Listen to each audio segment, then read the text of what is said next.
Healthy eating is really important to preventing and managing diabetes. But eating is a major issue in Pacific and Māori culture. It's not only what we're eating, it's how much of it we're eating. And your body only uses what it needs. The rest of it is stored away as fat, which contributes to becoming a real issue with diabetes and heart health. There is no such diet called diabetic diet. It's just the healthy eating. It's just the way you eat, whether you have diabetes or you don't have diabetes. The key is healthy eating. So if you eat healthy and balanced food every day, 3 times a day, that would be fantastic.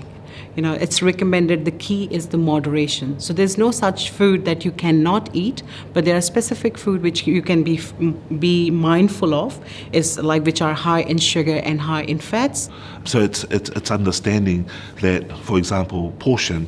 I know we have the ideal plate, but a lot of the Pacific and Māori, would get a bigger plate. Does that mean they get a bigger quarter of meats and a bigger quarter of carbs? So I just like to use the fist as my carbs, using your palm as for your meat, as a measure for your meat, or your hand as the measure for your fish, and then 2 handfuls of vegetables. So no matter how big the plate is, that's what my measure is going to be. The bigger your tummy is, bigger the puku is, the worse your sugars are going to be. And that works in lots of different ways. So watch the kai, stick to good healthy stuff. If it comes out of the garden, if it's pretty close to nature, it's probably a lot better for you than the stuff that comes out of packets, though that stuff's a lot more accessible, and that's the problem. It's too easy. And a lot of the foods that you would find in Pacific households, as well as community gatherings, are food that are very high in fat, very high in sugar, and also very high in salt. So the basic message is we need to reduce that. So we don't necessarily talk about buying lean meat, which could be quite expensive for a lot of families, but we use things that would be quite common in their pantries, like a tin of corned beef. And this is 78 grams of fat, and this is very common in the Pacific family. It's quick and easy, okay?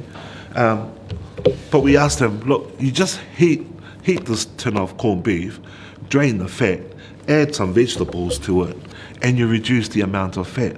So you've moved from 78 grams with the fat, draining it, you reduce it to 32 grams of fat. For things like coconut cream, which is almost in every Pacific dish, this is a tin of coconut cream, and it's 81 grams of fat. Probably 90% of it is saturated fat, so the bad fats. But we don't tell them not to eat this. We show them other ways to make coconut cream healthier.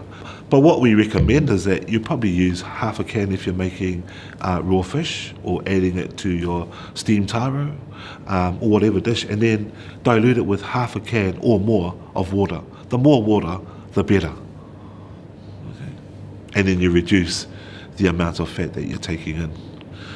No, there's not actually a diabetes diet. I think it's just being aware of what you're eating, being sensible about what you're eating, and understanding that if you keep up this lifestyle of eating foods that are high in fat, high in sugar, high in salt, then the result would be type 2 diabetes. And we don't want to be there. Whether you're a family or a community, whether you're a mother or father, a grandparent or a young child, it's important to really start to eat healthy. We don't want to end up the diabetes road, and this is really important. It's really important in prevention and managing of diabetes is to eat well, and eat healthy. If I was to summarize the key points to living well with type 2 diabetes, it would be to look after your diet, to exercise and keep active, and to take your medication as prescribed, and monitor your blood sugar levels at home. And my experience with many of my patients that I see here is that if they follow those key points, they can have a happy, normal life.